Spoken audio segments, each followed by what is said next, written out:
Good morning. It is Wednesday, March 2nd. I'm Shane Seeley, and this is the CBC Morning Report.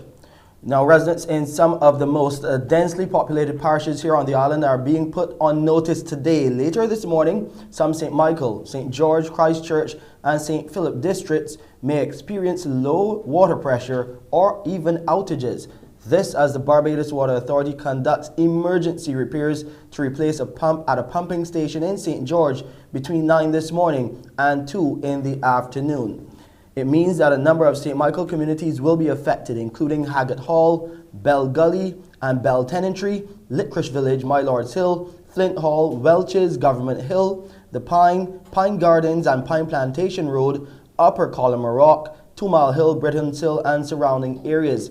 In St. George, Lower Brighton, First Step, Waverley Cot, Walkers, Constant, Windsor, Tenantry, South District, Dash Valley Salters, Campaign Castle and Boarded Hall. Bannatyne, Edie Village, Cox Road, St. David's, Lower Grays, Fair Pilgrim and surrounding areas in Christchurch will be affected as well. And then over in St. Philip, you're hearing about Brereton and surrounding districts. The BWA's tanker service will be working to ensure that residents can get enough water during this period. The Barbados Water Authority does apologize for the inconvenience.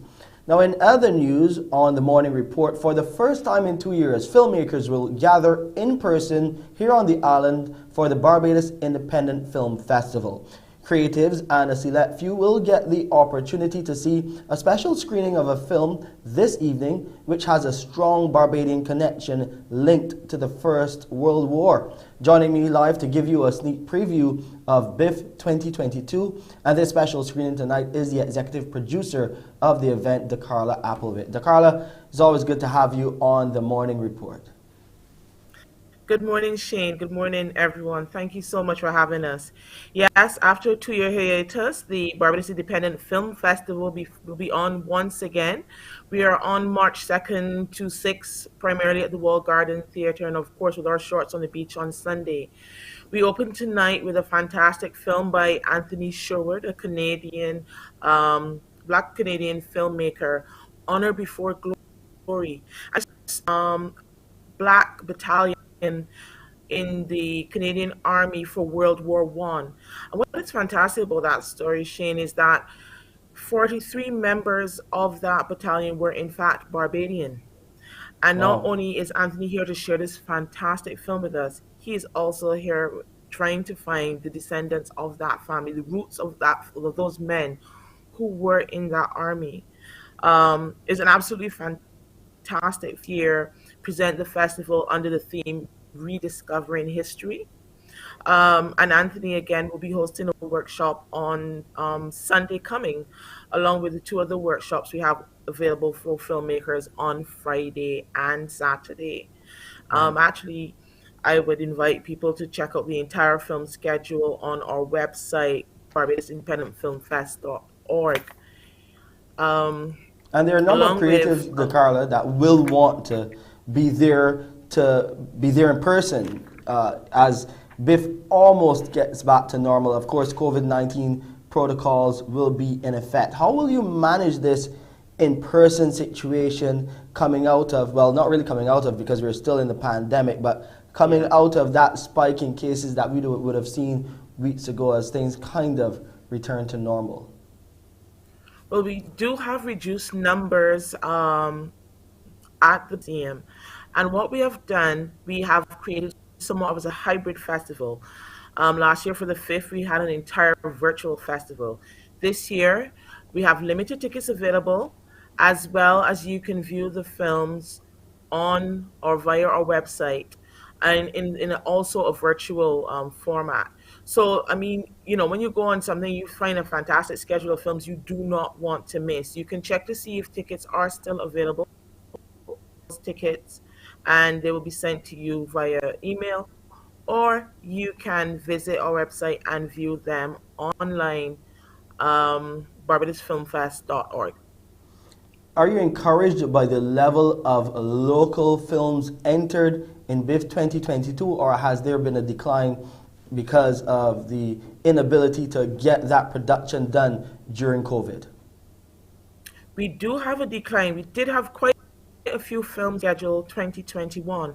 However, 2022, we were fortunate at least to finish our collaboration grant, which we paired the Beijing Top Film Awardee with an international filmmaker. This year, or I should have said last year, we worked on a production called Woke Up.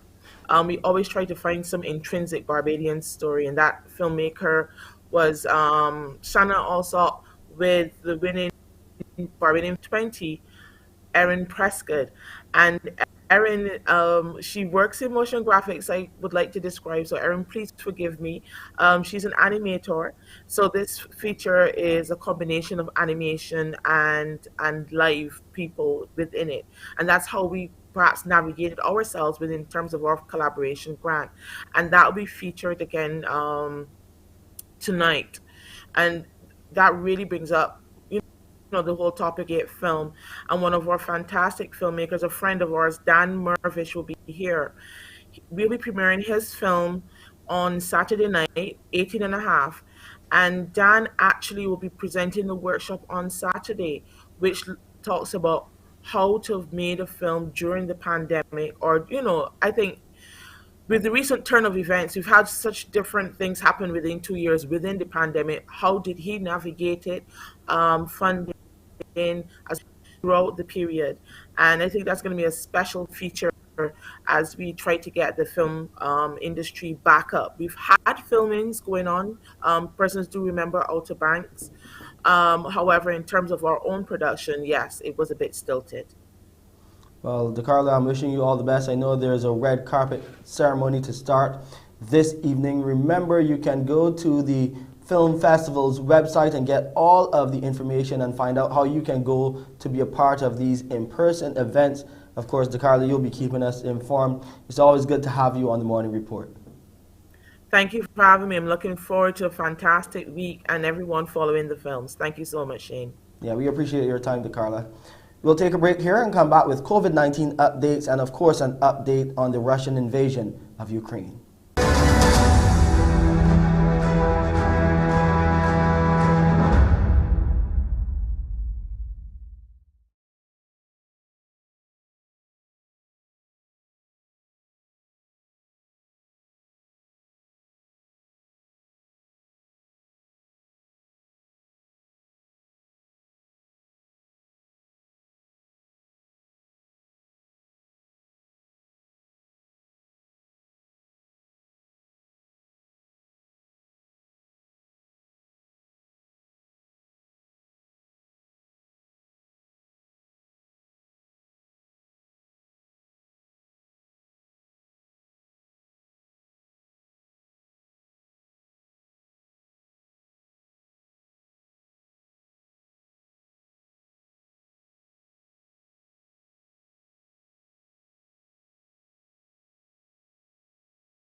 Checking in now with local COVID-19 numbers, a total of 220 people, 105 males and 115 females, tested positive for COVID-19 in Barbados on Monday. That's from 1,265 tests conducted by the Best dos Santos Public Health Lab. Of those new cases, there were 43 individuals under the age of 18, that's the school age, and 177 are 18 years and older.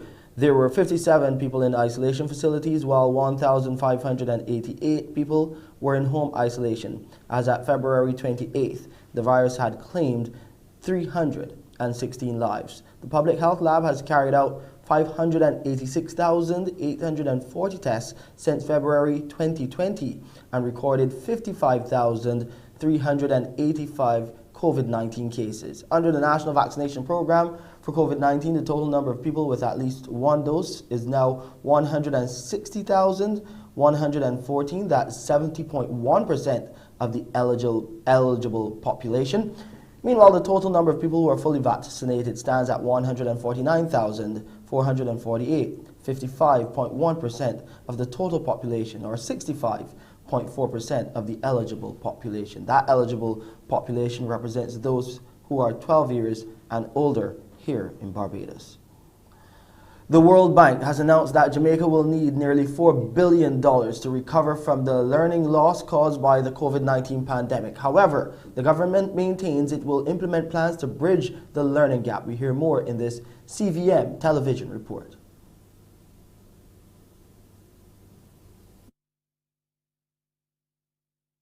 Recommendations to the government to help mitigate the learning loss suffered due to the COVID-19 pandemic, part of the public expenditure review of the education sector in Jamaica done by the World Bank and UNICEF. Johnston says there will be long-term repercussions if the government doesn't act now. And so there are some very specific measures that can be taken. That includes supporting the health and safety requirements for safe reopening of schools, campaigns to encourage re-enrollment and outreach to get kids back in school, targeted financial support for children most at risk of dropping out. Education Minister Favour Williams says efforts to mitigate student dropout require a wide societal understanding of what this means to students' personal development. She adds this report will help to contextualize the government's decision-making. In other words, does a family understand the long-term implication of having a child helping out with income earning now, as against the benefits of investing the time in their education? And I speak to our initiative to open up grades 12 and 13 as an additional 2 years of high school for our students. Meanwhile, when asked how the government will approach reforming the early childhood education sector, Minister Williams says with only 10% of the sector being funded by the government, more early childhood institutions must be supported by the government for proper management. Over in Guyana now, despite some challenges, the country is celebrating several successes with regard to its COVID-19 response. As such, Health Minister Dr. Frank Anthony has lauded support from Guyanese and international partners in achieving some of these successes. There is still room for improvement, especially with the administering of the first and second doses of the COVID-19 vaccine. Though Guyana has come a long way, Dr. Frank Anthony says there is still some level of complacency. He was at the time speaking at the 3-day COVID-19 vaccine hesitancy workshop, which opened today at the Regency Suites in Georgetown. There, he applauded the efforts of those partners who have assisted in the fight against COVID in Guyana. A lot of our successes came because we had very good partners who really stepped up and assisted us in many, many ways. So when we celebrate this success that we have achieved here in Guyana of having relatively high vaccination rates in some communities, it is because of not just our local partners who have worked very hard, but our international partners as well. In partnership with the Ministry of Health, USAID and UNICEF, the United States is also accelerating efforts to address the pandemic and combat vaccine hesitancy. In this regard, U.S. Ambassador to Guyana, Sarah Ann Lynch, has pledged her government's continued support to assist to enhance the response to this public health crisis. The U.S. government has been and will continue to be a resolute partner to the government and the people of Guyana in their COVID-19 response. Also addressing the workshop was the Director of Primary Health Care, Dr. Ertanesia Hamilton, and UNICEF's area representative for Guyana and Suriname, Nicholas Prawn. This 3-day workshop is aimed at equipping participants with the tools to tackle the COVID-19 vaccine hesitancy in communities countrywide.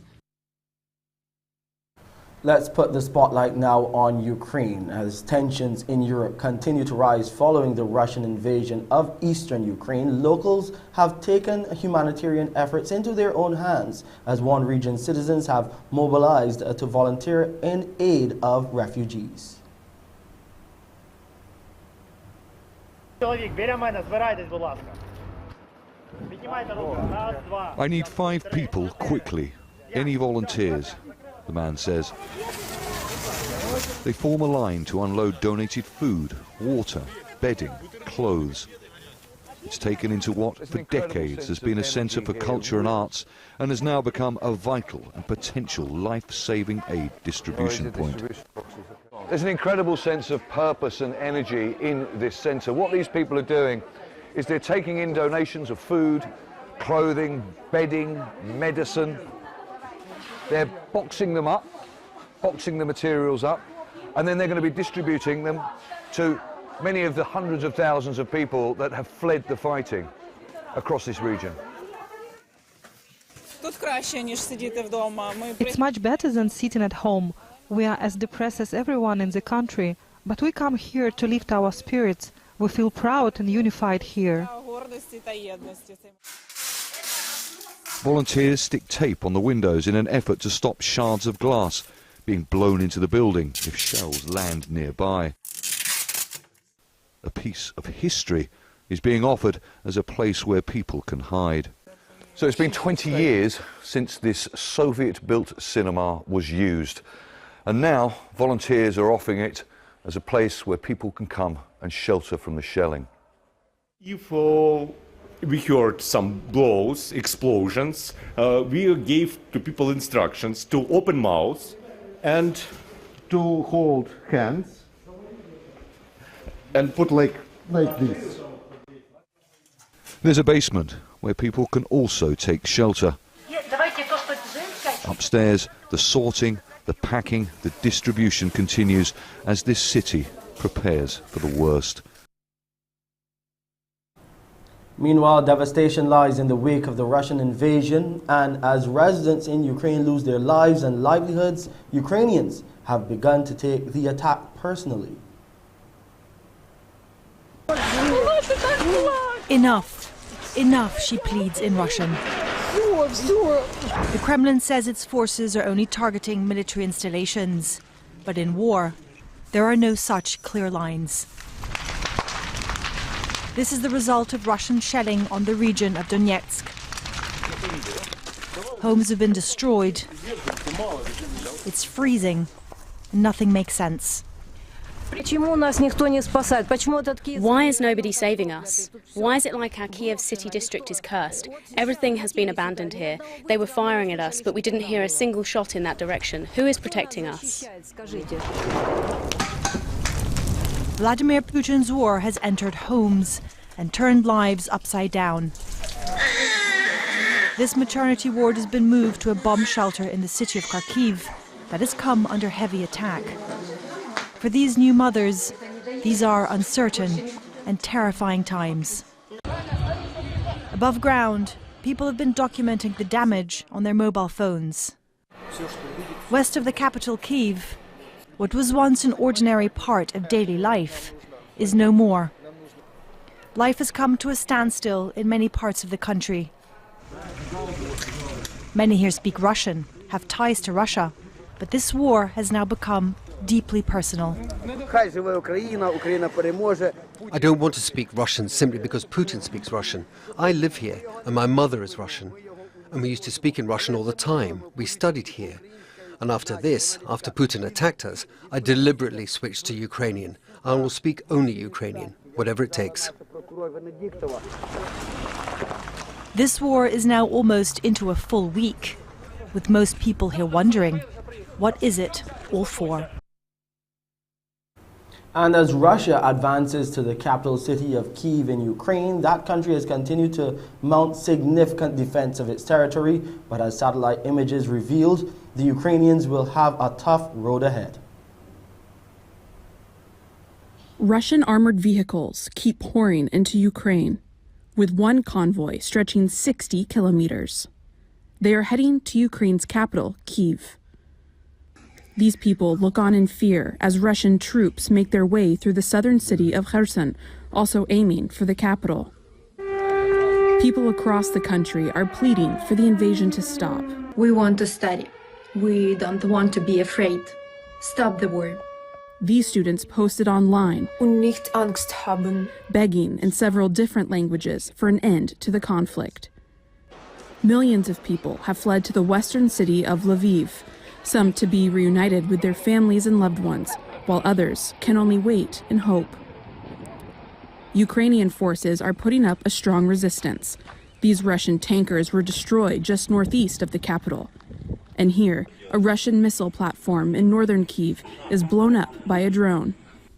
President Volodymyr Zelensky is calling for a no-fly zone over Ukraine to stop Moscow's bombardment, a request rejected by the U.S. And as the missiles and bombs continue to fall, the front lines edge closer to the heart of Ukraine.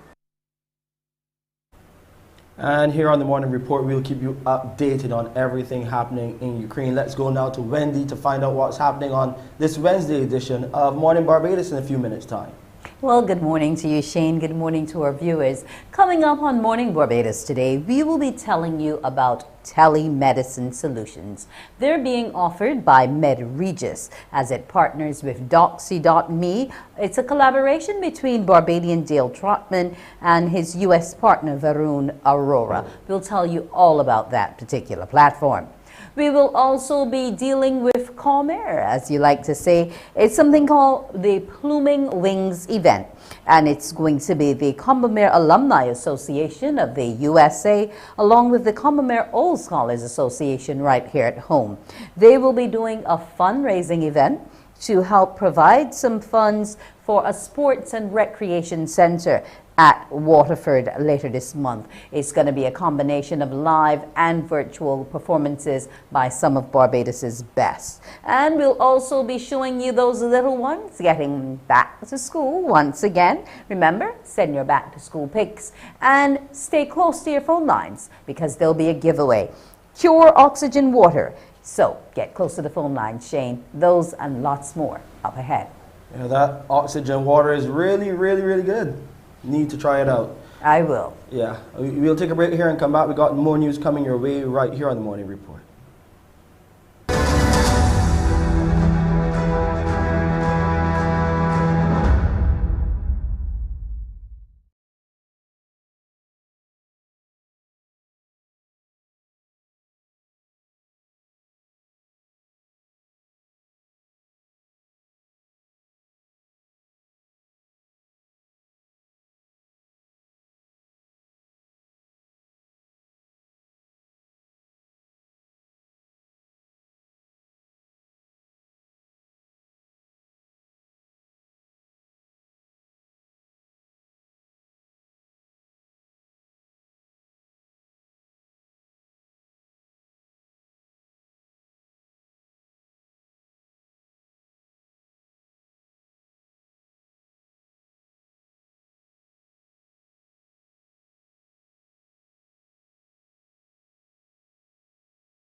The Barbados Hotel and Tourism Association, the BHTA, welcomes the recent changes to the COVID-19 protocols and easing of some restrictions here. Chief Executive Officer Rudy Grant says the BHTA is fully supportive of the updates to border entry requirements, which are expected to be a major attraction to visitors.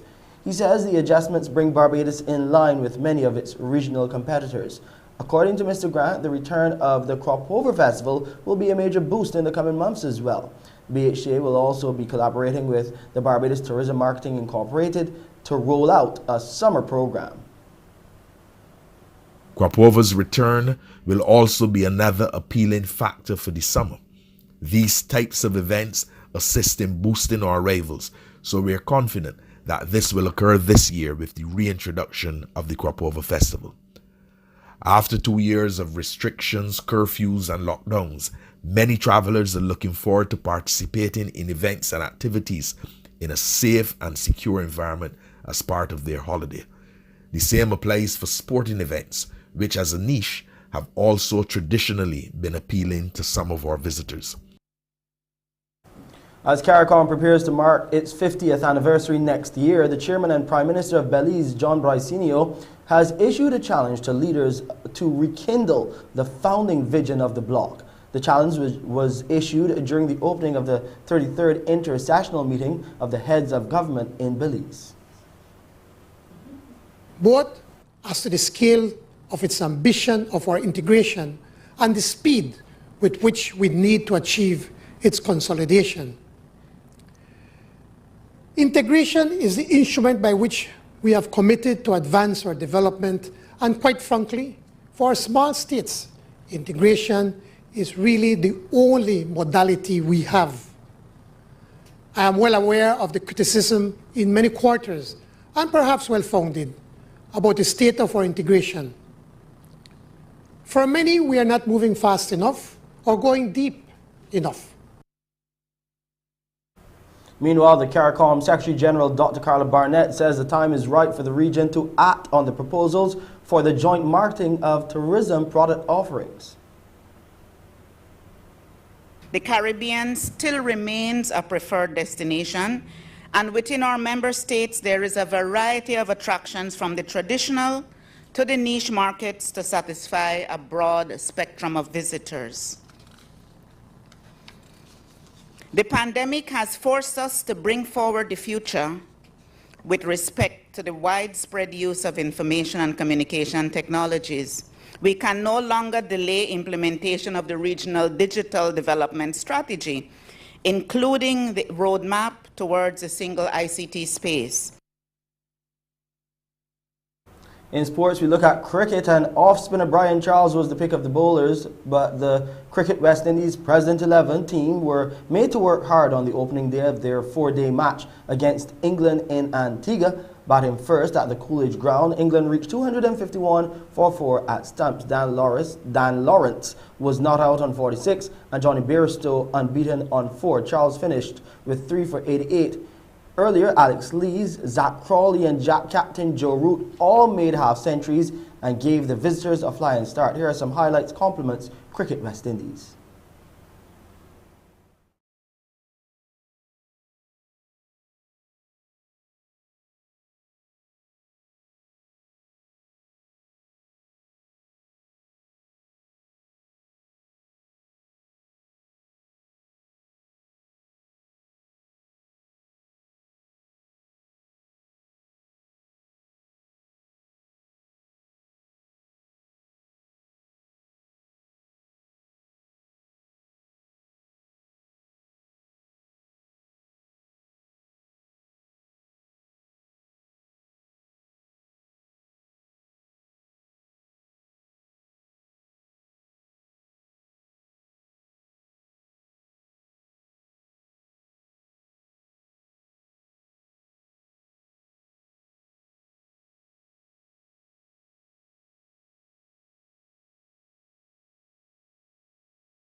And that's our look at sports this morning. Time now to see what's happening with weather. It's a little bit warmer than usual this morning. Still cool, but it is getting into those months. It's 26 degrees Celsius right now on the outside. It's feeling a bit cooler, like 25 degrees Celsius. It's partly cloudy and slightly hazy as well. The relative humidity stands at 73%. The barometric pressure is 1012.9 millibars, and those winds are coming out of the east at 30 kilometers per hour. We'll see a low tide this morning around 24 minutes to 10. The high tide will be later on in the afternoon at 9 minutes to 4. Those seas are still moderate in open water. Swells are between 1.5 and 2 meters and holding steady. And let's look at the forecast now. Today we'll get a mix of sunshine and clouds with a few brief isolated light showers. And then later on tonight it will look like this. You'll see a mix of clear skies and clouds with the occasional brief scattered light shower. And here's a quick look at the international weather forecast.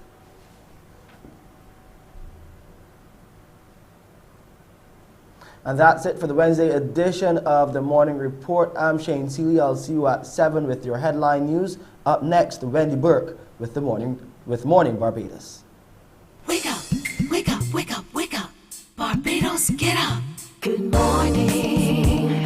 Good morning, Barbados. Good morning. Good morning to you. Good morning. Morning, morning, morning.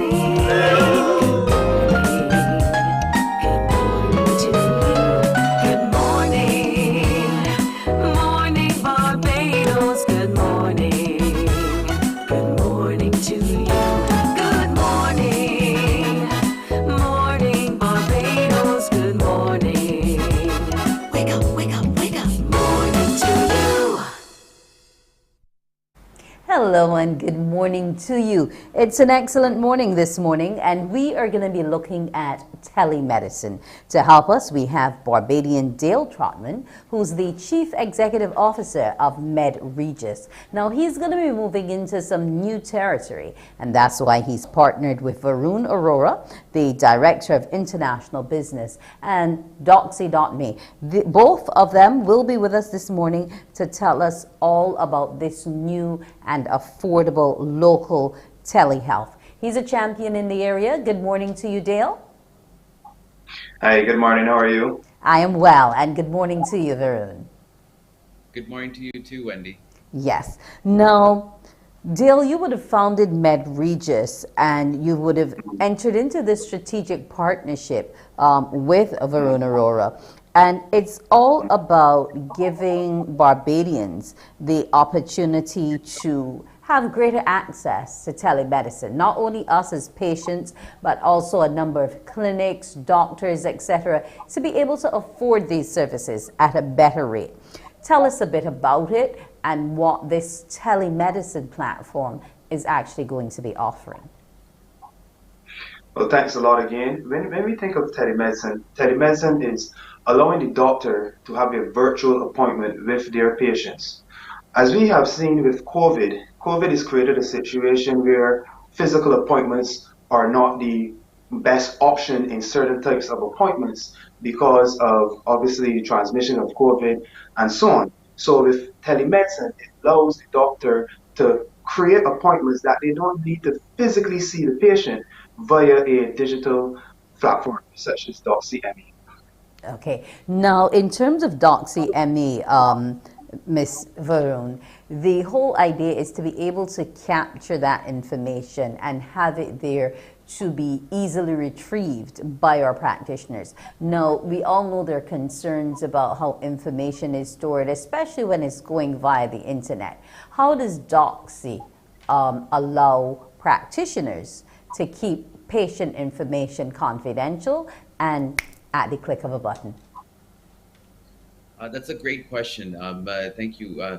Doxy.me's growth over the last 7 years globally, we're in 156 countries today, is because we're end-to-end encrypted and completely secure.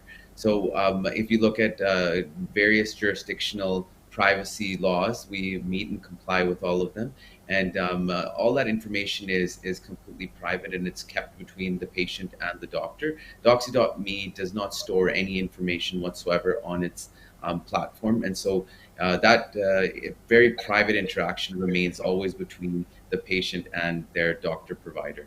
Okay. And the opportunity to partner with Dale, what made you jump on board? Dale is a wonderful entrepreneur, and we've been excited about what the potential is with MedRegis. We've seen a lot of organic growth in the Caribbean, around Barbados, in Barbados, and we just wanted to capitalize on that. And we felt that Dale would be a great partner to have in the region, so that, you know, as more and more doctors and hospitals are finding us, that they have somebody locally that can assist them with Doxy.me and our platform. Okay. Now, Dale, outside of offering these services to Barbadians, you're also looking at expansion plans. Tell me about them. Yes, the expansion plans, we are looking at the Caribbean as a whole, not just Barbados with our solutions, because we have an electronic record. I know we have telemedicine, which complements an electronic record. Obviously, as a startup company, our goals are not just going to be Barbados. We're looking regionally, and we are also looking at some opportunities we have in Africa, particularly South Africa. And with that journey with MedRegis, it will be Doxy and MedRegis moving together into these regions where we could implement electronic records and where we could also offer telemedicine services, because every appointment does not need a physical visit.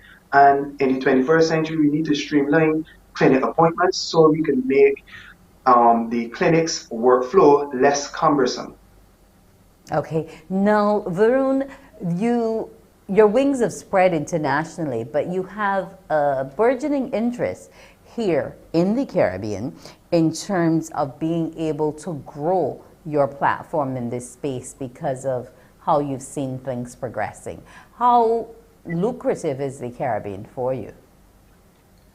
See, the way we look at telemedicine, it's lucrative in the sense that our vision, our CEO's vision has always been to have telemedicine and healthcare for all. So our vision is just to touch every citizen of our very connected globe today, and make sure that we can democratize health wherever they need access to care at the touch of a button. I think that we live in a world today where it is the fundamental right for every citizen in every region of the world to have quality care, and we feel that we're trying to do our part to provide a tool that gives anybody access to care at the moment that they require it with the touch of a button on any device that they have.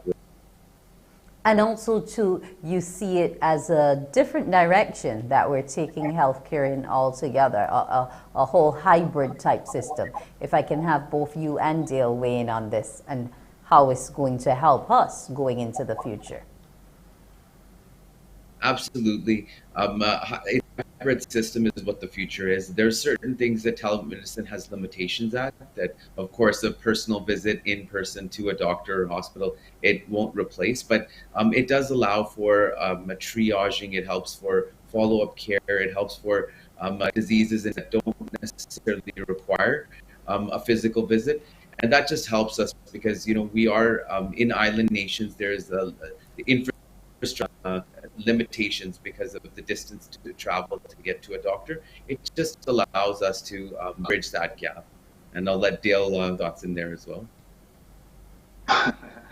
Thanks a lot, Varun. When you look at a hybrid situation, we're talking even much broader than telemedicine, and telemedicine helps enable that because we want to be looking at patient portals. We want to get to a point where patients have access to their medical information, access to their doctors, and integrating telemedicine into a solution such as that, and also using electronic records. All of that can improve care by looking at various different stakeholders and in trying to create a solution that encompasses all of them. So when we speak about hybrid can also be in the way the system is designed as well, where the system allows for certain types of situations to occur that would not be possible without technology. Okay, so it's then not a one size fits all type of situation. So how flexible is your platform in terms of being able to conform to what clinics within Barbados want, what the ones in Grenada want, what the ones in St. Lucia want? Okay, when you look at healthcare across the Caribbean, is very similar. I'm not going to say the exact same thing, but it is very similar. And when you compare it now to the US, where you have Medicare and Medicaid, we don't generally go that route in the Caribbean. So when you're tailoring a system for a Caribbean clinic or doctor office, obviously you do your you get your feedback, you have conversations with the doctors. I always do this. This is one of the main things we look at with our business in terms of trying to see where the doctors are at and trying to create a solution that benefits all of them. And that can include customizations because obviously there are specialties who can also utilize the system where they may need a slightly different design, but overall understanding where the market is and creating that solution that can grow within the market.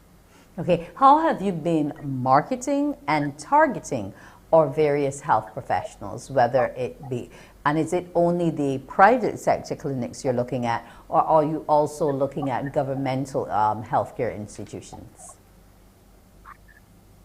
Thanks. We are also looking at governmental healthcare institutions, and I think a solution such as Doxy can be valuable in that space. With our electronic health record, we can look at areas such as the polyclinics and so on.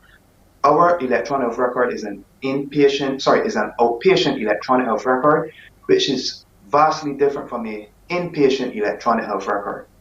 As it relates to our marketing, we've been using social media marketing. I've also been doing calls to doctors, going to doctor offices, speaking to various associations across the Caribbean. So getting that engagement and dealing with, like, also having conversations with not just medical associations, but also ministries of health throughout the region. Okay. So it's been a fun journey so far. Okay, and Varun, if we can just toss the final question to you. What are your aspirations for growth in terms of this partnership, say, within the next 5 years? We want to touch as many governments and institutions and private healthcare groups as we can in the region. We just want to be an option that, they do a tremendous job right now also delivering care, delivering universal care to the region. And we just want to be able to be another tool that they can use to help better the lives of the citizens of the country and throughout the region. Okay, I want to thank both of you gentlemen, Varun Aurora, the Director of International Business with Doxy.me, as well as Dale Trotman, the Chief Executive Officer of MedRegis. Good luck to you gentlemen as you go forward with this venture. Thanks for coming. Morning Barbados will be back in a moment. Morning, morning, morning. Good morning. Good morning to you.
Morning, morning. Good morning. Good morning to you. And welcome back. And it's time now to welcome Ian Watson, who's the president of the Combermere Alumni Association of the USA, as well as Mark Ince, the president of the Combermere School Old Scholars Association. Good morning and welcome, gentlemen. Good morning. Good morning, Wendy. Yes. Now we are talking about pluming wings. We're looking to raise some funds for a recreational and sporting center at the school. Tell us firstly why there's the need for this. The pavilion is no longer sufficient for what the students' needs are.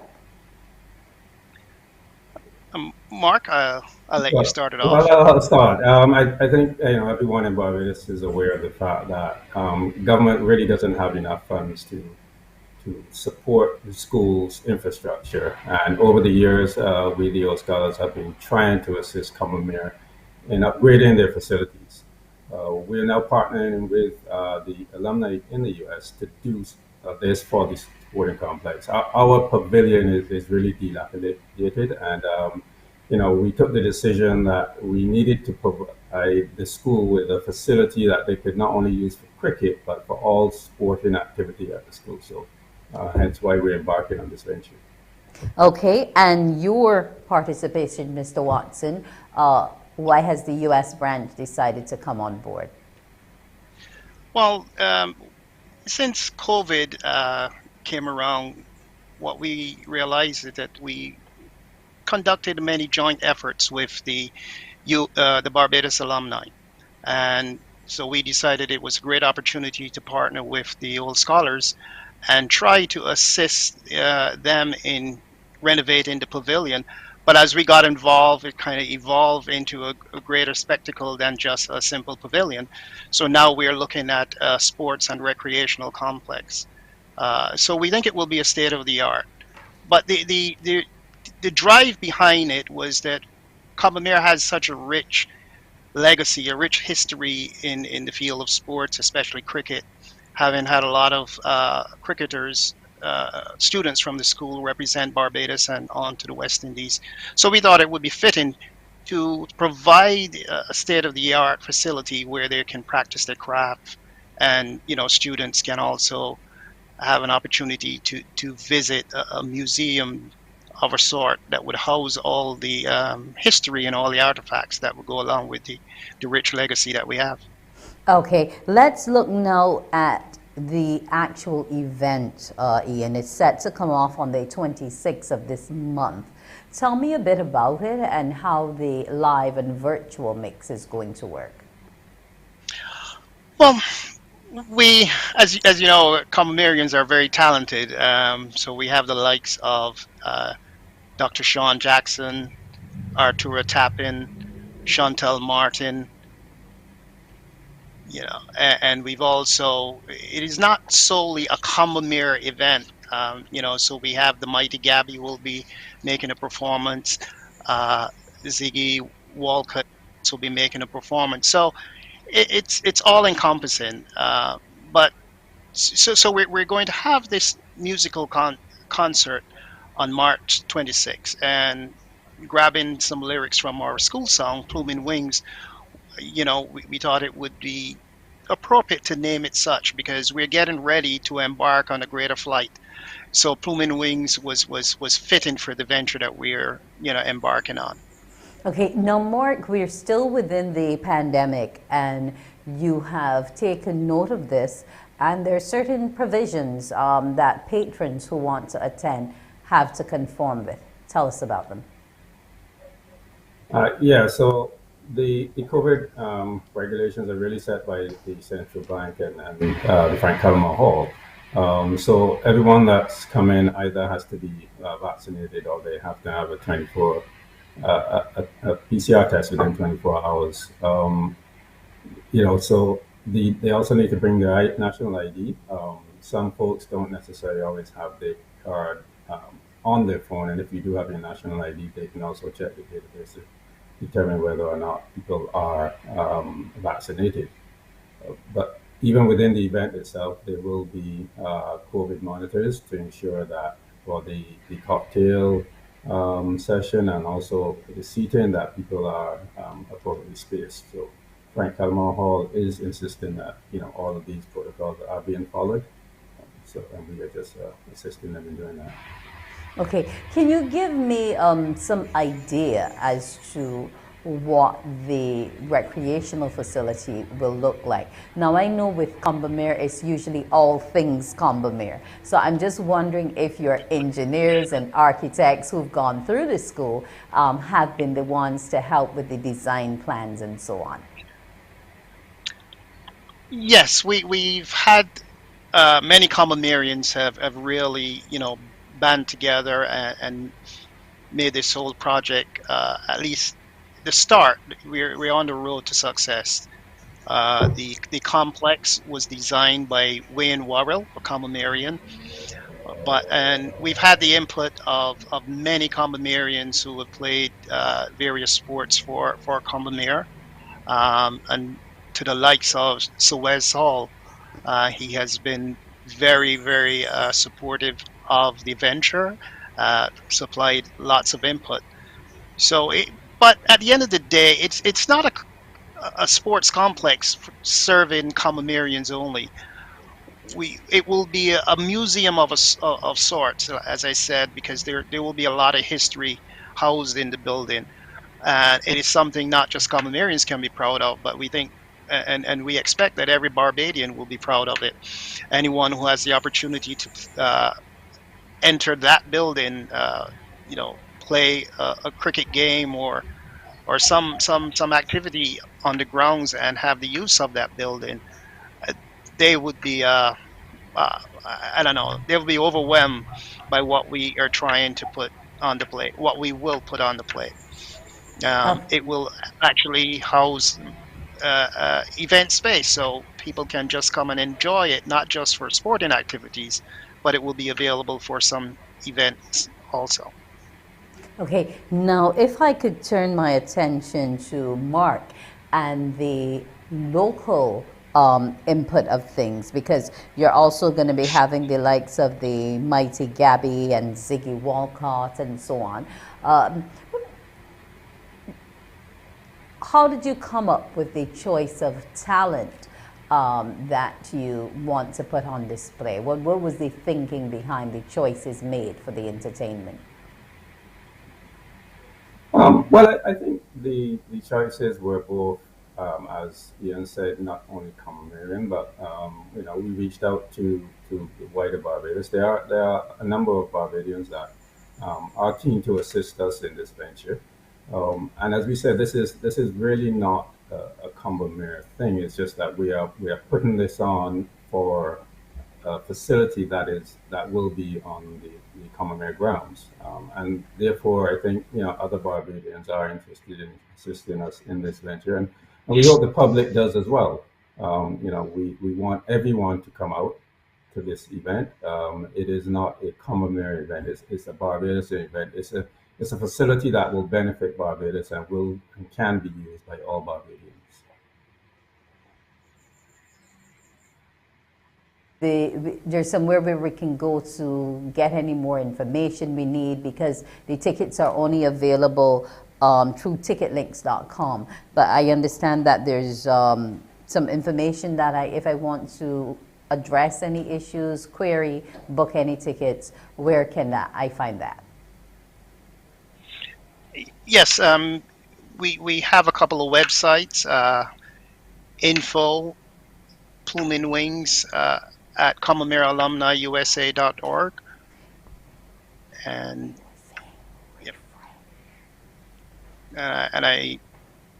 and if you visit the commonwealthalumniusa.org, you will also see some information there about the project, and I'm sure also Mark on his website will also have that available shortly, so visitors to that website can also find the information that they would need about the event.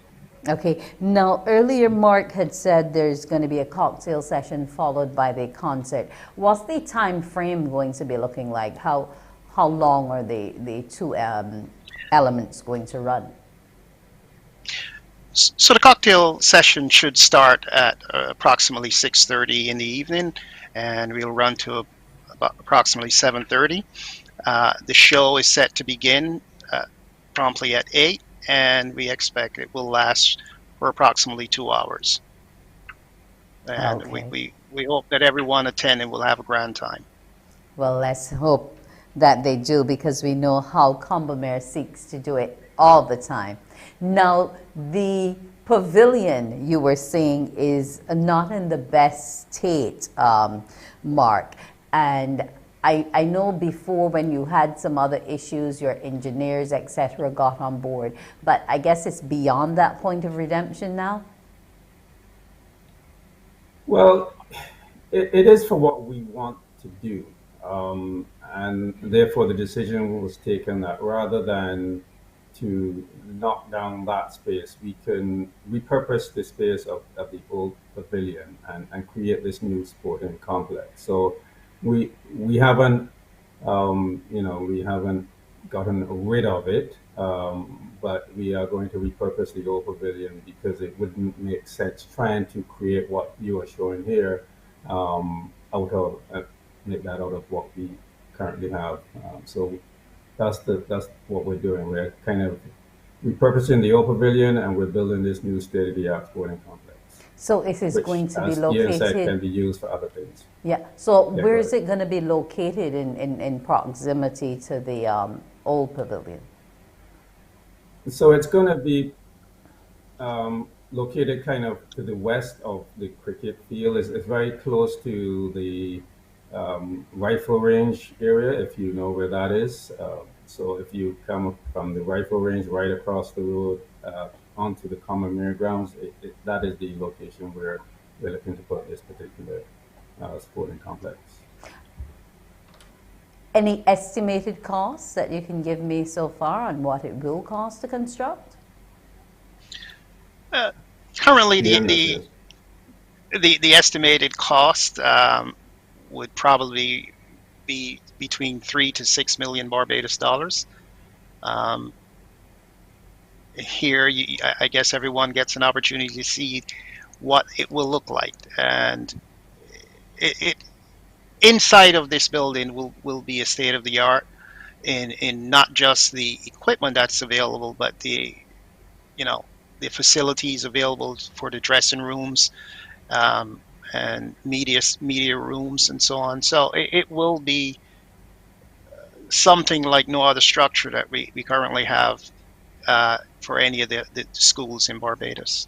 You kept mentioning the concept of a museum type.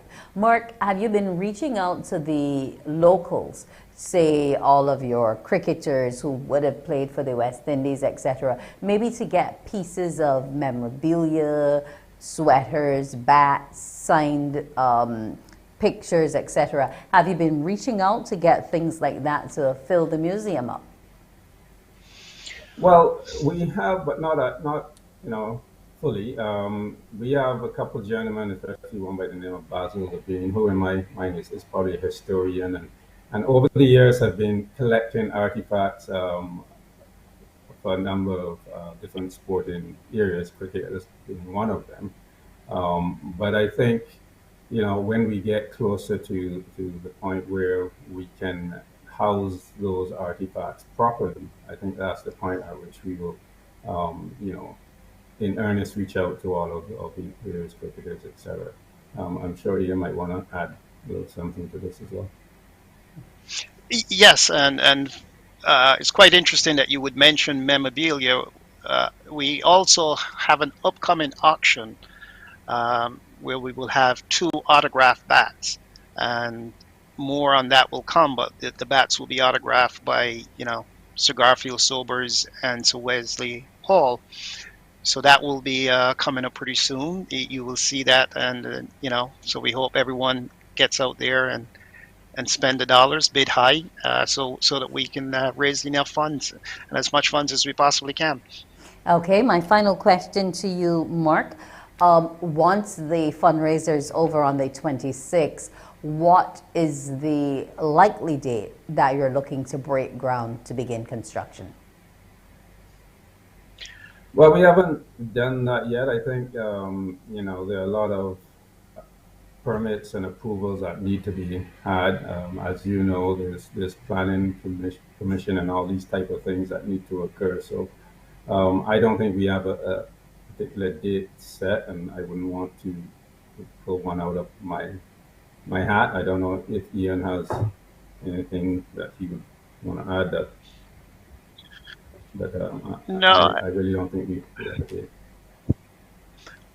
Yeah, as Mark said, there's no set date yet, but as things evolve, we will sure to make that announcement and get everyone informed.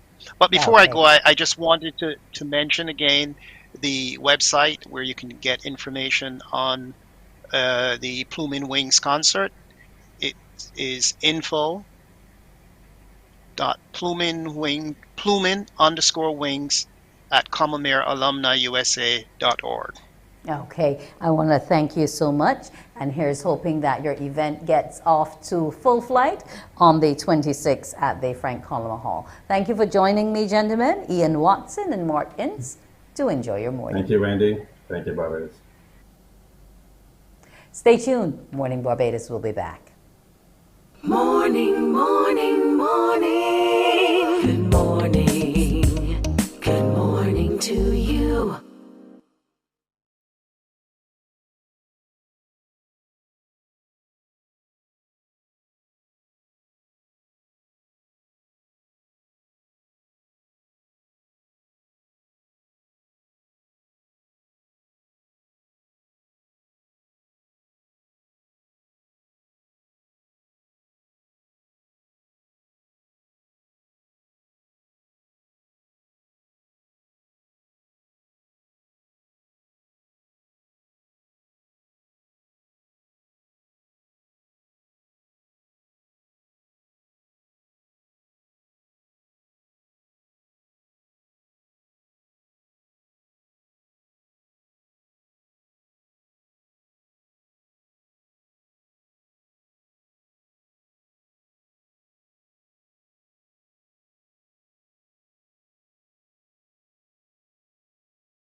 Morning, morning. Good morning.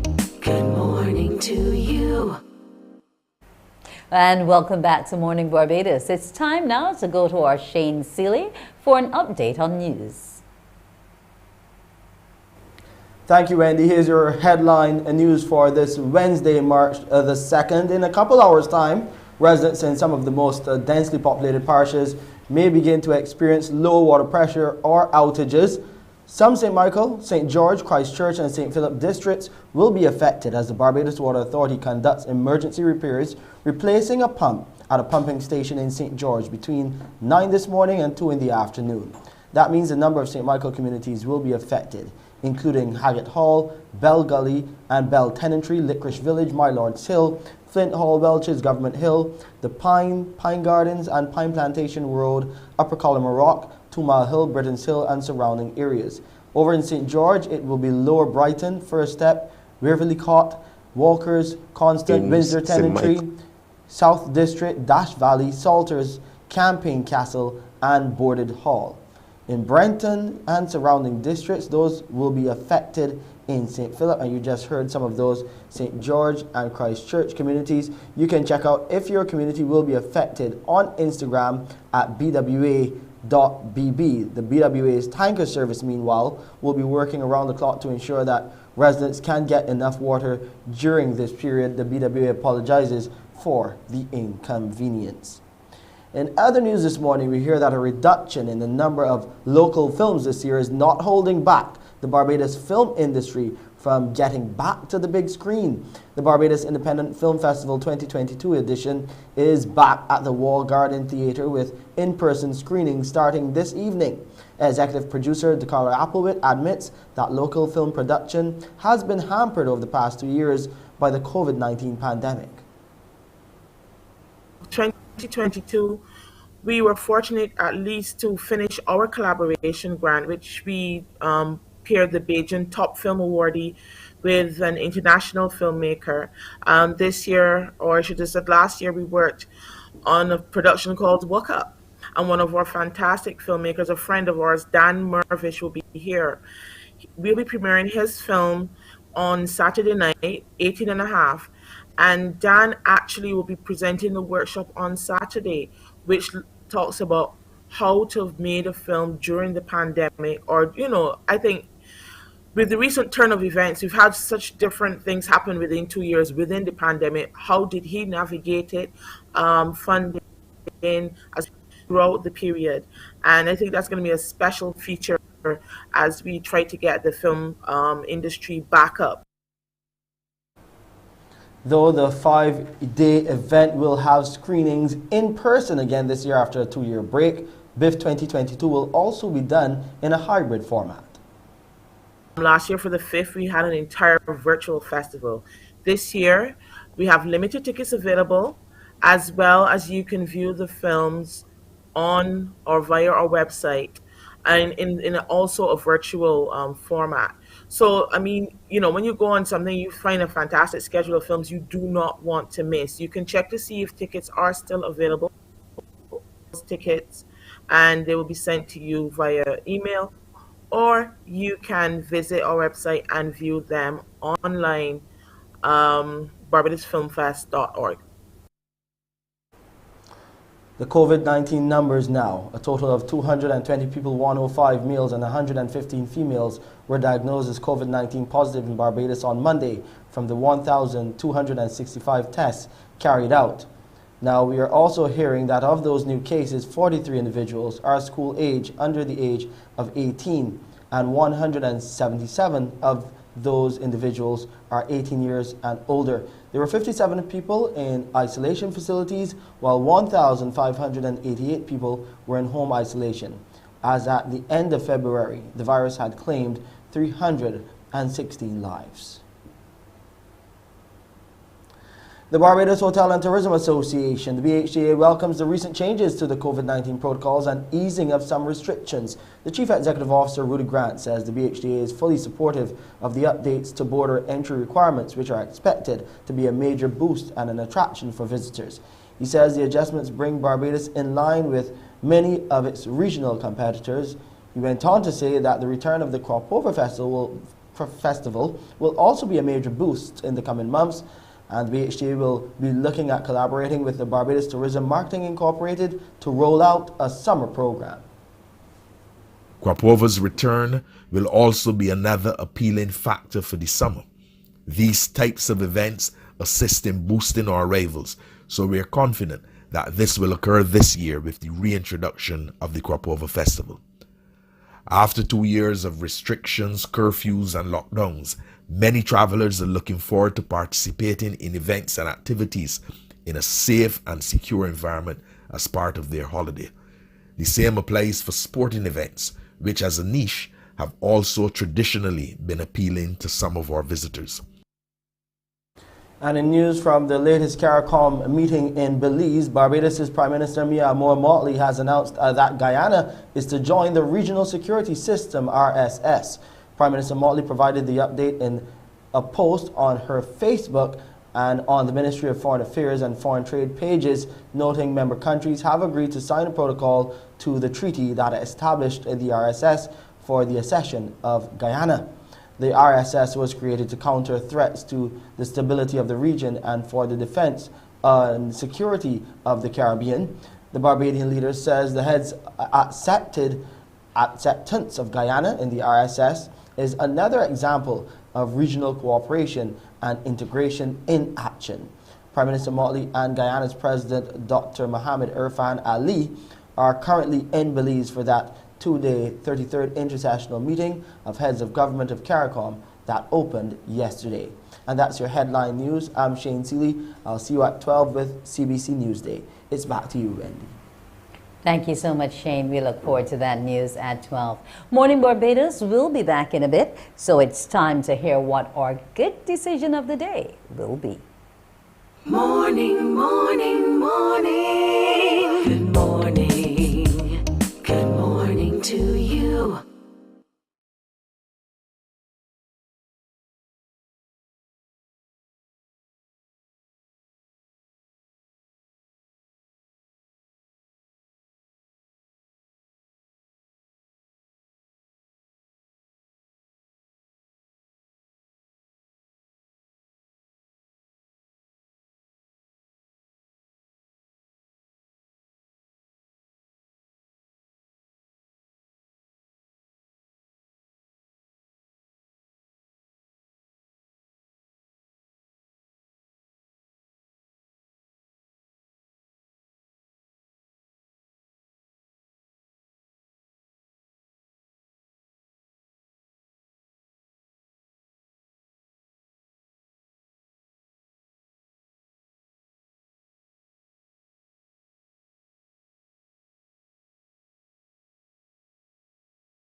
Morning, morning. Good morning.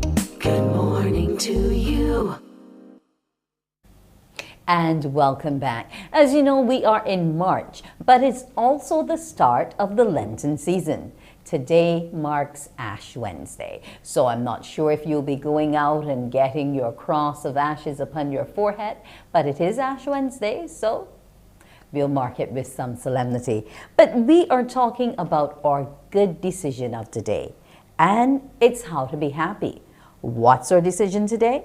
It's to give a compliment. Research has shown that performing acts of kindness can help you feel more satisfied. Give someone a sincere compliment. It's a quick and easy way to brighten that person's day while giving your own happiness a boost. Catch the person's eye and say it with a smile as they know you mean it. You might be surprised at how good it makes you feel as an individual. If you want to offer someone a compliment on their physical appearance, make sure to do it in a respectful way. So that's our number 2 good decision of the day for today, Wednesday, Ash Wednesday. Give a compliment. Now it is time for us to see what those little ones have been up to as they get back to face-to-face classes. Now, remember, send your photos to us here at 228-5562 or email them in to Mornin Barbados, no G, morninbarbados@cbc.bb. We want to see just how smartly attired your little ones are, and those are beaming smiles on their faces as they get to see their friends once again. This is Talia, and she's off to the St. Michael's School. We wish her well as she goes. Here now is Sydney at Harrison College. She's now in her skirt and bodice. It's always a turn of events, you know, that we love to see because you graduate from that junior school into upper school, and she's beaming brightly as she goes off. Here's a smile to warm all of our hearts. Little Anya, she's going to the Maria Holden Nursery. I'm not sure exactly which one, since there are a number of these nurseries helping our preschoolers to get there. This is Shanaz. She's off to the Ellerslie School. She's all smiles as well in her uniform.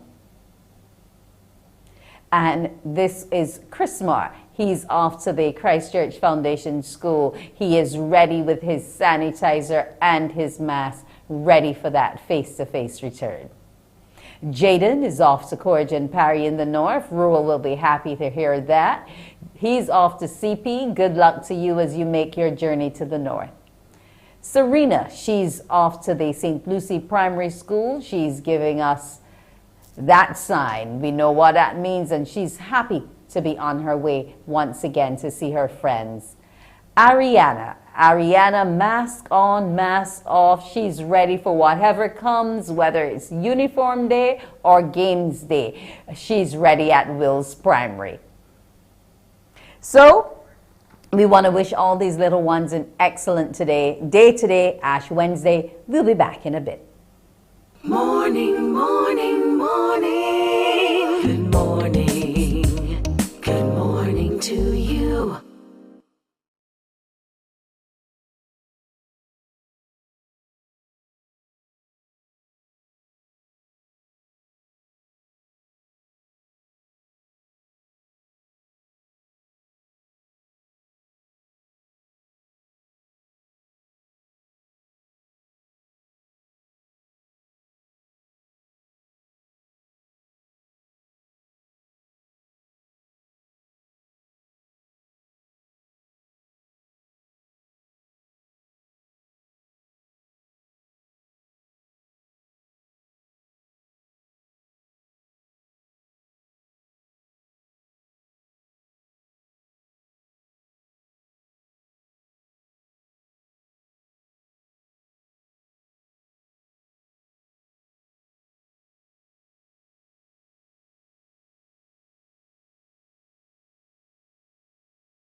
essential elements of life, water and oxygen. It helps to strengthen your immune system, keeps you calm, your skin healthy, increases stamina, improves sporting performance, and also boosts concentration. Now, it's time for you to make the call for the Cure Oxygen Water promotion. Callers this morning will have an opportunity to win a 12-pack of Cure Water, a polo shirt, and a face mask. Cure Oxygen Water goes beyond hydration and challenges everything you thought you knew about water by helping you to discover great health and your limitless potential. It's available at shopsmjbarbados.com and in supermarkets nationwide. So get to your phone lines. It's time now for our question, 228-5562. The question is, which company distributes Cure Oxygen Water? Call us 228-5562 or 228-63. Which company distributes Cure Oxygen Water, the water that helps to improve strength while detoxing your blood? Good morning to you.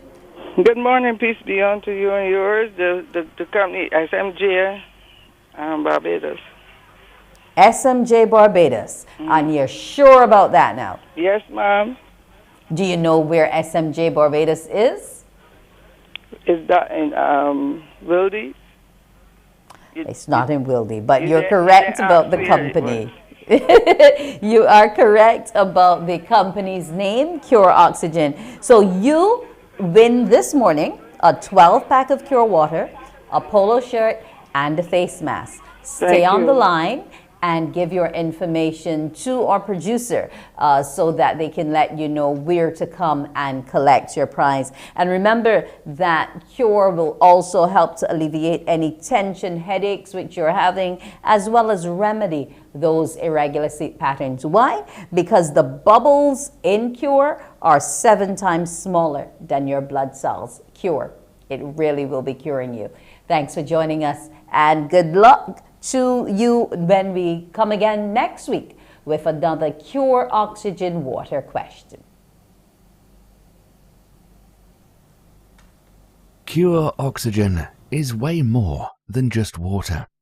We infuse pristine water with over 1 billion tiny oxygen bubbles using our state-of-the-art process. The benefits of additional oxygen are huge, from strengthening your immune system to increasing energy levels, stamina, and sports performance. And that's not all. It also improves skin health, helps you sleep better, and reduces stress. Join the movement of people experiencing the benefits of Cure Oxygen. It's not hype, it's science.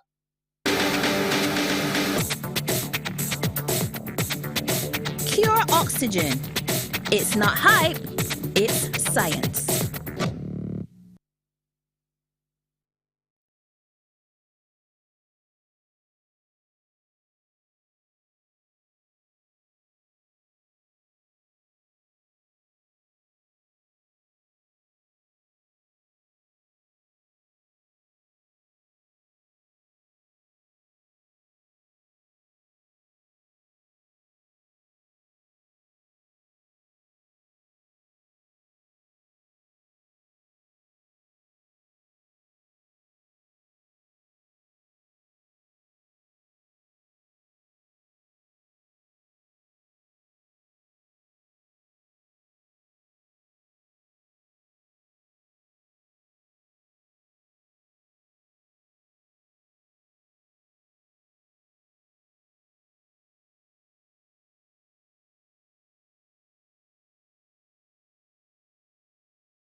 Morning, morning. Good morning. Good morning to you. And we're back. We're going to be talking about aging and thriving in BIM. And to help us with this topic, we have Dr. Lana Husbands, who's a gerontologist. Good morning to you, Dr. Husbands. Good morning, Wendy. How are you? I am well. And I'm hoping that you'll help me age better with this information we'll be giving. I think we all do. Thank you so much. Today is my pet topic, my pet people. My next to older ones, they're my next favorite people, the caregivers, because they are often left out. Or they feel left out, I should say. So let me put a plug in for the caregivers today, and we'll talk about who our caregivers are, what they do, and how they can help themselves. Okay, let's start by defining caregiver. That's right. So basic definition is someone who attends to the health or well-being or general needs of the person who has a limitation. And that limitation may be due to illness or injury or disability. In this case, specifically, we're speaking to an older person, but you can understand that a caregiver can be taking care of anybody. If you're an sprained our ankle, we may need a caregiver. But in the context of an older person, it's someone who's going to attend to much more than that. And so with that, it will be either a short-term care, long-term care, informal with family and friends getting together, or the community coming together, or formal. We are more familiar with nursing homes, maybe less familiar with respite or temporary care. But we are familiar with state-owned versus private-owned facilities. Okay. Now, as it relates to their responsibilities, now, Wendy, their responsibilities are wide and varied again. If we understand that the older person is obviously part of one, if you understand it as a three-legged stool, the caregiver is considered to be one of the legs in that stool, without which it's going to collapse. So they're like the go-between with the client or the older person and anyone else who has to be assisting them. We want our older persons to recognize not just the person who is driving a car and up and at it and going and they're retired and fresh and bubbly that we're talking about. We're talking about someone who needs assistance and may need it, they may be bedridden and so on. So role or responsibility runs the gamut of being a medical advocate for the person, or to home and care maintenance, to long-term plans, to transportation to the doctor visits, to making sure that medication is taken correctly, to making sure that the insurance policies, if there are, or the finances are in order for certain things. So can you imagine having to do the groceries, as well as having to get meals, as well as having to transport the person, as well as the delays between the doctor and the attorney? No, I want to buzz you on number 5, where you talked about the long-term planning. Now, sure. I can fully understand that within the family situation. But what about when I pay for a caregiver or I have them in institutional care? How much input would they have on that particular process? The caregiver? Yeah. Oh, they're the one who everyone has to kind of feed back into anyway. So unless the person who has gone into care has specifically stated, I want the state to take care of me, or I want the manager of this facility to take care of me, they must, I'm not an attorney, so I stand corrected, but as far as I have seen, I'm aware, they must appoint someone of their, well, very good friend or family member, next of kin usually. If that person is unavailable, then the next person that they may choose, once it's approved, and that person then takes care. It doesn't matter where they're staying. One or maybe two persons will have that, but it's the older person's role to make that decision. So you can imagine it's something that older person should decide upon before all that happens, so that it doesn't become a muddle. Okay. Now, it's supposed to be like a team process. We're all working together to ensure that this elderly member of our family who's contributed so much to us as family members is well cared for. Tell me what the game plan is. The game plan. I hope you can see the slide, or viewers can see that slide there with the older person in the center. And that little almost imperceptible caregiver circled in red. I tried to highlight it as much as I could. We know the doctors, we know the nurses, we know the pharmacists, we may even know the physiotherapists, but everyone, the caregiver has this little corner. And really, this is a wonderfully designed diagram, but if I was thinking, how can I modify this? I'd give the caregiver just as big a circle as the others, because everyone has to feed into them, and the older person funnels through them as well. So they are more than just a go-between. They are actually crucial, as we mentioned in that three-legged stool. They're crucial to the care, maintenance, and long-term plans of the older person. No, so I believe we should pay more attention. In so obviously, with all that in mind, how would you feel eventually? I would get burnout. Because I'm running helter-skelter, giving meds, giving baths, going to dental appointments, going to doctor's appointments. So what about me? What about you? Excellent question. And a lot of caregivers are saying, what about me? It's interesting that there has been research on this topic of caregiver burnout. We say it lightly, but if we look at that list, it can run from debilitating depression, excessive stress, tension, just don't know where to go. You feel overwhelmed. Many say they're overwhelmed with what they have to do, and no one to help, persistent anxiety. And then they admit, sometimes I don't feel to do it. Maybe we don't always feel to do things, but it can, when you run the gamut of, or the extent where you're irritable or annoyed, easily annoyed with the person to whom you're giving the care, that's a sign that you need to step back and take a break. You feel like life has passed you by, so life satisfaction goes down. Your immunity then will go down. So you then may need a caregiver yourself, because you then open up yourself to diseases. And then unfortunately, some may actually or have actually been known to use substances, drugs, alcohol, or other medications just to cope. So it is a real thing, and if you find that happening, speak to a professional right away.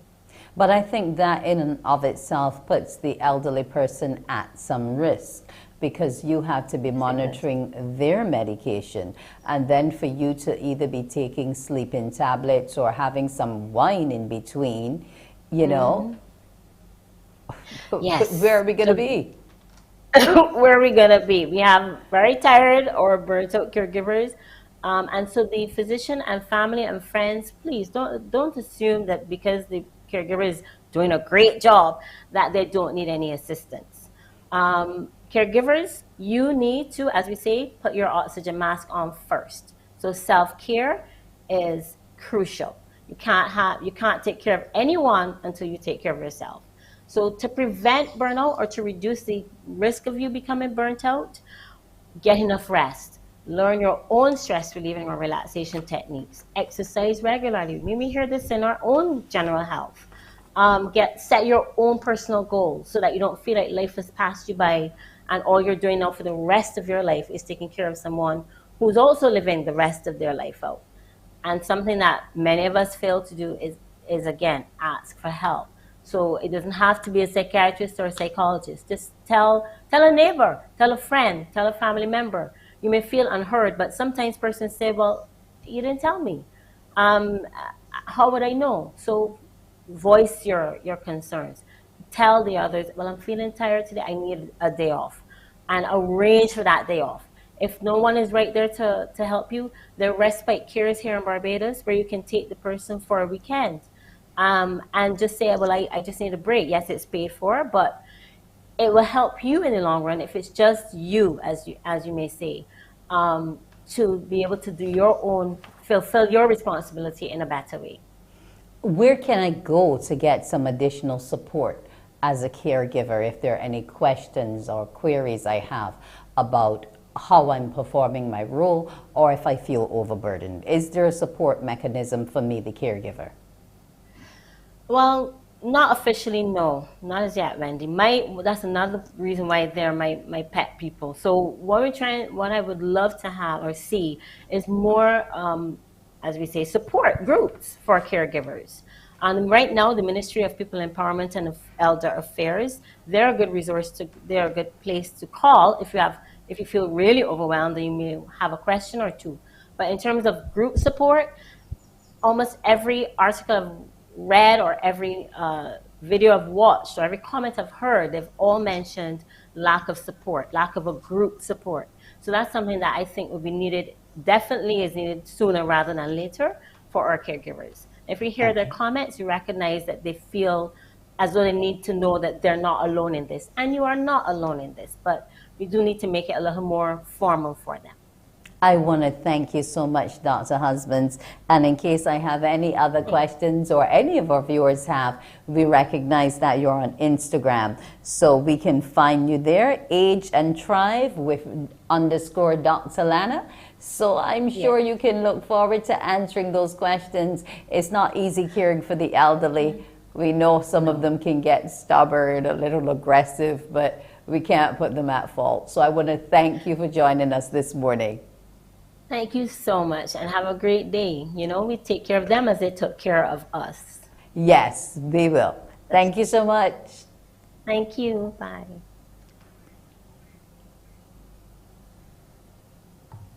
Now, this morning, we are going to be going back to school with those little ones again, but let's find out some more about what they're doing. I'm not sure if we're going to be going off to church as it's Ash Wednesday, which is the usual thing, but because, you know, we have to respect the social distancing and so on, we'll see how it hangs. Here is Shemraj. He's off to the St. Leonard's Boys School. Yes, they got off and going from on Monday as well. I believe they're doing a staggered approach. Some days on, some days off. Nishari is also at St. Leonard's Boys. I want to say best of the morning to you, Nishari, as you make your way off to school this morning. All smiles. Keep them going. Shawniko, he's at the Wilkie Cumberbatch Primary School. Wilkie Cumberbatch isn't returning to their usual place in LaSalle's Terrace because that is under construction. So they're scattered here and there, but school is on nonetheless. Azura, West Terrace Primary School. She's all poses for the camera, mommy, daddy, whoever. Have a great day while you're at school, Azura. And here's Ayana. She's at the Ellerslie School. Well, we can see just how happy she is to be making her way there this morning.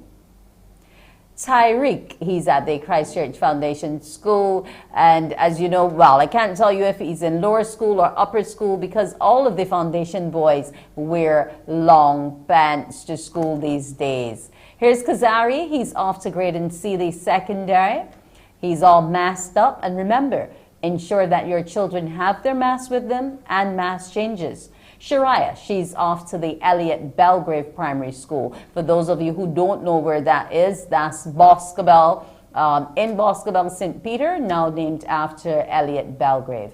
Shamara is off to Darrell Jordan Secondary School, that's in St. Lucie. Shamara, have a safe journey there.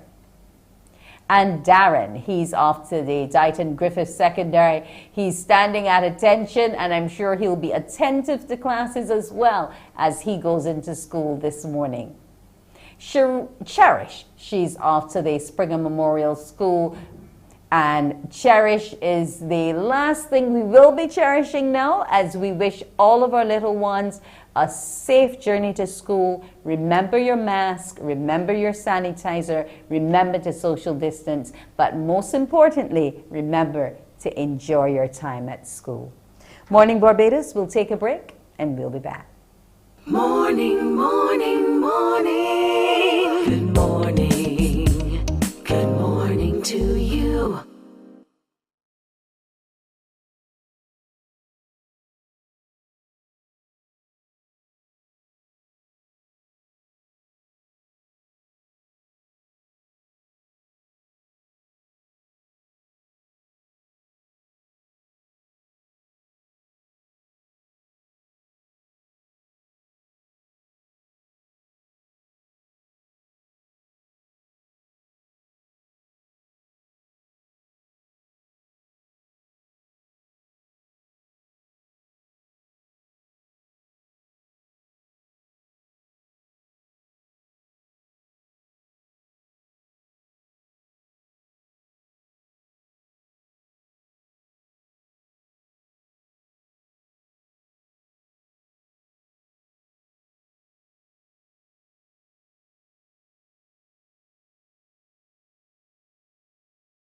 And welcome back to Morning Barbados. It's time for us now to look at managing those managerial challenges. And to help us, we have Joan Underwood, the coach, talent development specialist, master trainer, and change practitioner. Our topic today, conducting great meetings. Good morning to you, Joan. Good morning, Wendy. It's wonderful to see you. Great to see you too. And here's hoping the new year opened well for you. Indeed it has, thank God. That is great. Now, we're talking about conducting these meetings, and this chapter starts off by ending the hostage crisis. And that's what some of us feel like sometimes, especially when we're called into a meeting and not given a single inkling as to what this meeting is going to be about. We just hear the manager's voice. It sounds a little menacing. It sounds a little threatening. So we're like, what's going to happen here? You know, are we all going to be held hostage?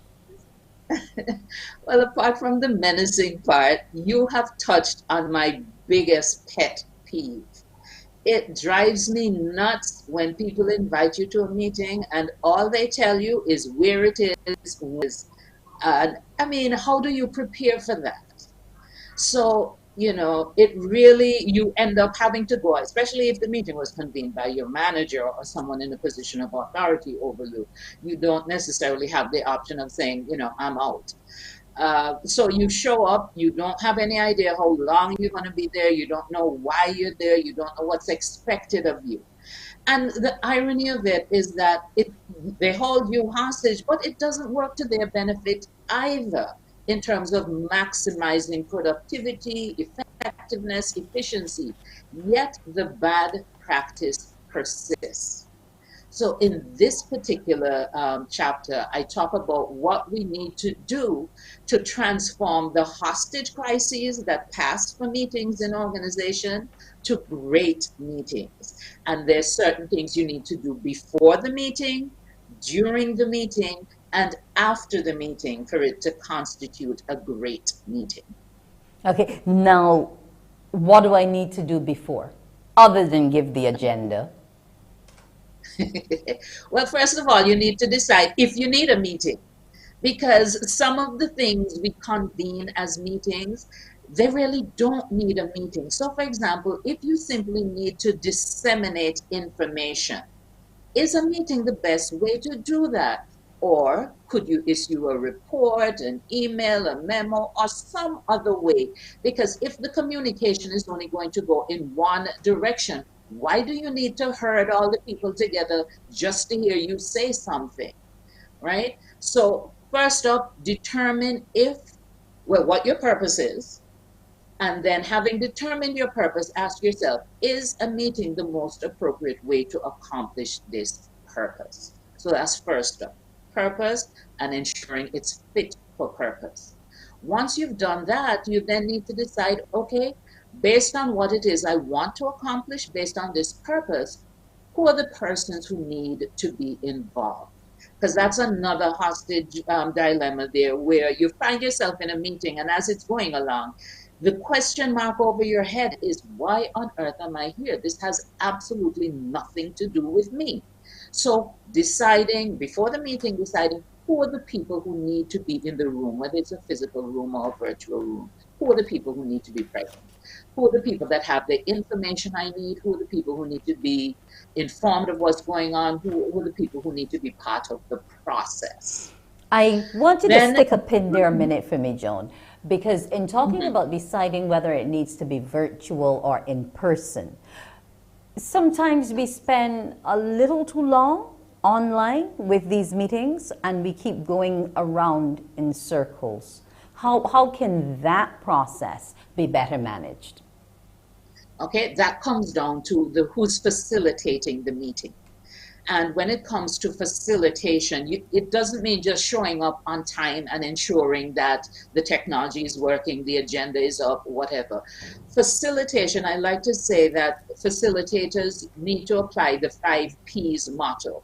And the 5 P's motto is proper preparation prevents poor performance. proper preparation prevents poor performance. So you have work to do before the meeting. You need to know your agenda inside out. You need to have your timing done because you are at the controls. You decide how long you spend on each item on the agenda. So you need to project, okay, here's my agenda, here's how I plan to have the time flow. Now, of course, during the meeting, things may come up that you anticipate. And so you need to be monitoring it carefully. So if you realize, listen, I allocated 15 minutes for this particular agenda item, it's aroused a lot of interest. We have just blown by the 15-minute mark. The appropriate thing to do at that point in time, out of respect for your participants who are not hostages, or should not be hostages, say, well, listen, we've exhausted the time that was allocated for this particular topic. So I'm checking in with you. Is this something that you'd be comfortable tabling, or would you like us to continue to explore it? And if so, what does that mean for the rest of our agenda today? Okay, now in terms of that agenda, we have to ensure that what is written is disseminated early enough, and that it is also fit for the purpose. So if we're coming to talk about the treatment of the equipment within the workplace, we don't necessarily have to talk about late arrivals, etc., because that's not what we're dealing with here. That's a separate meeting, isn't it? Indeed. And so there's a tool that we use in training that also is useful in this particular context, and that's the parking lot. So someone might have it, on their chest, and they feel they really need to get it out, and so they bring up an issue which is not part of the purpose or the agenda of this meeting. You can acknowledge, okay, so yes, Wendy, I understand that punctuality is a very important issue and that you would like to explore it. How about we put that in a parking lot, schedule it for a subsequent meeting so that we can retain our focus on the purpose for this particular meeting. Okay, now having done that, you have to ensure that you do go back and honor that commitment that you made. Understood. But also too, in terms of the actual conduct of the meeting, how critical is it that we document all of the major issues, arguments, decisions, solutions once that meeting has started? Okay, so you mentioned a whole list there. You don't have to be a scribe in terms of the, like the person in court who has to capture every word that's said, right? I lean towards summaries of decisions taken, action items, responsible parties, and timeline for delivering on the action items. Now, depending on the nature of the meeting, because if, for example, it's a board meeting or something like that, and minutes are required, that's different than a meeting summary. With a meeting summary, you want to know the decision points, who's doing what, by when, and if you have quality standards that need to be associated with those action items. It is absolutely imperative to have a good meeting summary. And I'll go further, and this one might surprise you. I strongly advocate that that summary goes out within 24 to 48 hours. And people used to say, we need time. The longer you wait to send it out, the less likely the action items are to get action, right? Okay, because so we have to keep people on track in terms of time, making sure they understand, well, this decision was taken and we have a week and a half to get it actioned. But unless I send you that communique, you don't remember what the timeline was. Exactly. Okay. Now, we spoke about having a great meeting, and I'm wondering if you could quickly give me what those 6 elements are. Absolutely. So we've mentioned the purpose already. It all starts. Be very clear on the purpose and that a meeting is an appropriate forum given your purpose. Then you need to ensure that you have the right people in the room. So if, for example, the meeting is a decision-making meeting, and then you sit down to the meeting and you realize, well, hold on a second, the person who can give the final say on this meeting, on this decision, we didn't invite them. So make sure you have the right people in the room. If you're going to be doing information gathering, the people who can give you the information need to be in the room. So purpose, fit for purpose, right people in the room. Then adequate notice, because I'm sure everyone who's listening can recall being summoned to a meeting at the 11th hour and you see, you're running in breathless because you just found out about this meeting. So give adequate notice so that people can ensure it fits into their calendar and that they prepare. Okay. We talked about the facilitation before. A lot of the responsibility for securing a great meeting lies with the facilitator. And there's some things you need to manage in the process, and hopefully we can touch on some of those. Yes. And then you need action afterwards, timely action and the follow-up. Good. So we, Joan, will have to follow up on these other meeting elements at another point in time. But your book, it's still available at Days Bookstore, utdsinc.com, and Amazon. So you can get it there. Joan, it was great having you. We look forward to having a productive meeting next time. Have a great morning. Absolutely. Morning Barbados will be back in a bit.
Charmaine, I come to pick up the trash for the evening. Wait, Miss B, you know you ain't had to do that too. Charmaine, you know that I like to take care of you too, so what are you worrying about? I could have do that myself.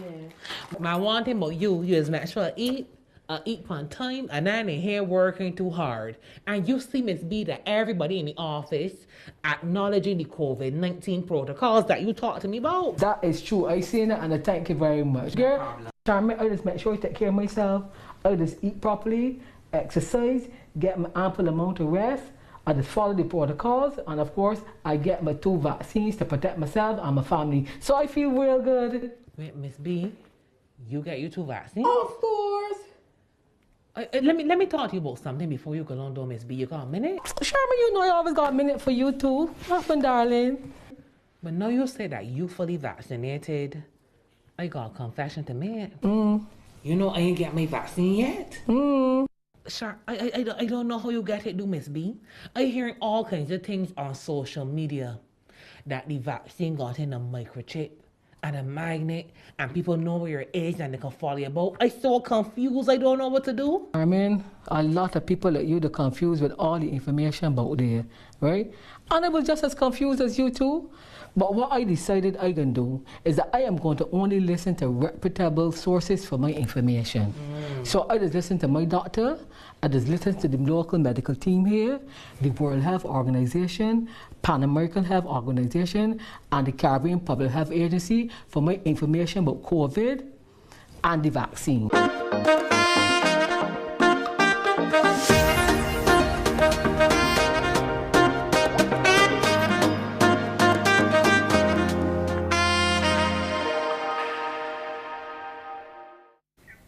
It's time to turn some pages this morning in the next chapter. This morning, we're going to be talking with Shakira Stewart. She is the author of The 7 Seeds of Self-Transformation. Now, the 7 Seeds of Self-Transformation serves as a guide for discovering who you are at your core, and it also doubles as a teacher for growth and expansion. Good morning to you, Shakira. Hi, good morning.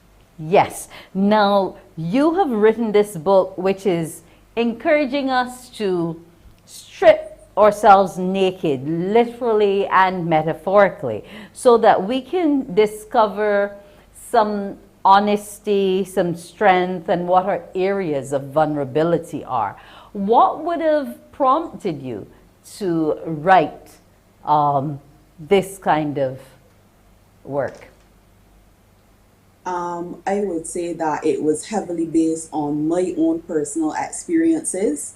I've been through a lot, and I knew that there were times where I needed help and I needed guidance, and I would have seen a therapist, I would have seen a meditation instructor, I would have read many self-help books, and throughout that time I learned a lot, and I felt like I could compile all the information that I got and come up with a book which would serve as a foundation for someone else's growth and expansion.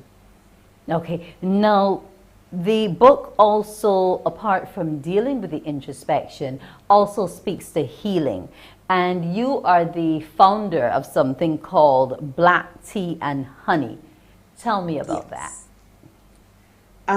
Black Tea and Honey actually started out as my pen name. I love writing, and when I would write poetry and when I would write on my blog, that is the name that I would use, and it's also the name of my blog. So eventually Black Tea and Honey kind of became my alter ego. Like, I felt braver and more confident and more willing to share when I used this name, Black Tea and Honey. And then it just branched off into so much more. Under Black Tea and Honey, there's my book, there's a book club, there's a jewelry line which is called Armored, and I'm now also I kind of soft started, but I have to really get into workshops, and that is under the name Emerge Empowered by Black Tea and Honey. Okay, now you are writing, but however, that's not your background. You are actually a graduate of Spanish and management. So Yes. how have you moved from this element to this one? What pushed that journey? I feel like I was just flowing with life. Like, I've always loved writing, I've always loved reading, but it was more of a hobby initially. I have a strong love for languages. I actually did Spanish, French, and Italian for business and tourism at the Barbados Community College. There's just something about language. I had no problems reading through all of the English literature books in school. So, like, when I felt pulled to write a book, when I felt pulled to start a blog, I just went with it because it felt natural to me. And I guess the blog also was a continuation of your life as a teacher. So instead of being in the classroom, you decided, well, I'm going to do it online as well. Yes, exactly. Okay. Tell me a bit about those experiences you had teaching, though, because you've been as far as Colombia. Colombia was definitely a culture shock. but that was since 2013. So some of the memories are fuzzy, but it was a great experience. It helped me to really get out of my shell. Um, it was it was life changing. I definitely missed home a lot, but I would say that it shaped me to be a more confident and outgoing person.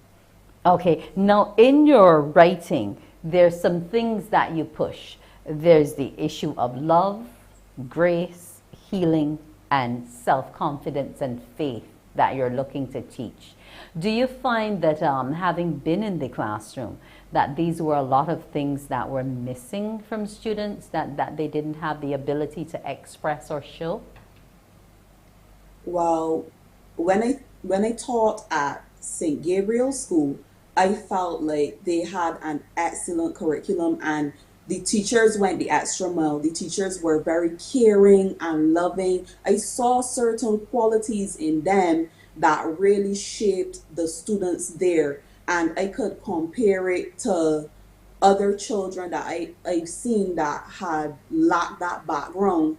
And you see a difference in behavior. You see a difference in how they carry themselves. You see a difference in how they treat others. Okay, now tell me about the book, because you launched in February, just, a little bit ago, the 25th. Where can I get it? I have just a few copies left right now, and the book is also available on Amazon. I was supposed to launch on the 25th, but unfortunately I had to postpone due to the bad weather on that day. So my official launch is this Friday coming, but the book is already live on Amazon, and there's also a Kindle version which can be purchased.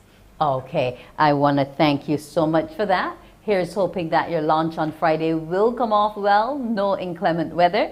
Shakira Stewart, I want to thank you, and I wish you all the best as you push the 7 seeds of self-transformation. Thanks for joining us here. Thank you so much. Have a nice day.